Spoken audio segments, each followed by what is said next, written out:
दिल्ली दंगे के दो आरोपियों शर्जील इमाम और उमर खालिद को सुप्रीम कोर्ट ने जमानत देने से इनकार कर दिया है, जबकि 5 दूसरे आरोपियों को जमानत दे दी है। कोर्ट का कहना है कि हमने सभी के मामलों का अलग अलग परीक्षण किया। पुलिस की तरफ से जुटाए गए तथ्यों के मुताबिक उमर खालिद और शर्जील इमाम की भूमिका केंद्रीय भूमिका है, इन्हीं की भूमिका असली है। इन्हें लंबे समय से जेल में रहने के आधार पर जमानत नहीं दी जा सकती। ये बड़ी बात कही है कोर्ट ने कि सिर्फ इस आधार पर कि 5 साल से ये जेल में है और ट्रायल नहीं पूरा हुआ है, ट्रायल शुरू नहीं हुआ, इस आधार पर इन्हें जमानत नहीं दी जा सकती, क्योंकि यही असली सूत्रधार हैं दिल्ली में जो दंगे हुए थे 2020 में उसके।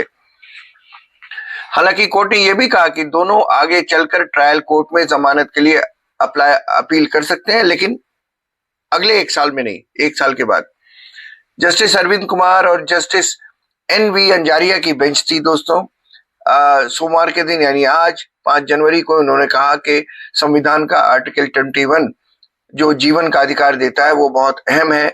इसका हवाला दिया गया है, मतलब जमानत की अपील में दिया गया था, लेकिन कोर्ट ने कहा लेकिन यह अधिकार कानूनी प्रावधानों के परे नहीं है।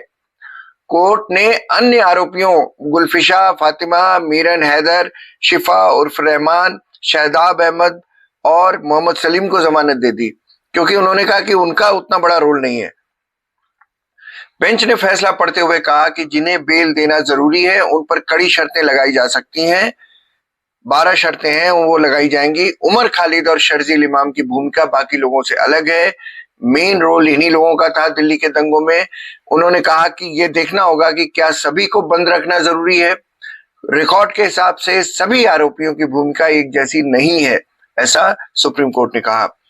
कोर्ट ने कहा कि मुख्य गवाहों के परीक्षण या इस आदेश के 1 साल बाद शर्जील और उमर खालिद बेल का आवेदन दाखिल कर सकते हैं। यानी 1 साल तक दोस्तों इन दोनों को जेल में रहना ही होगा।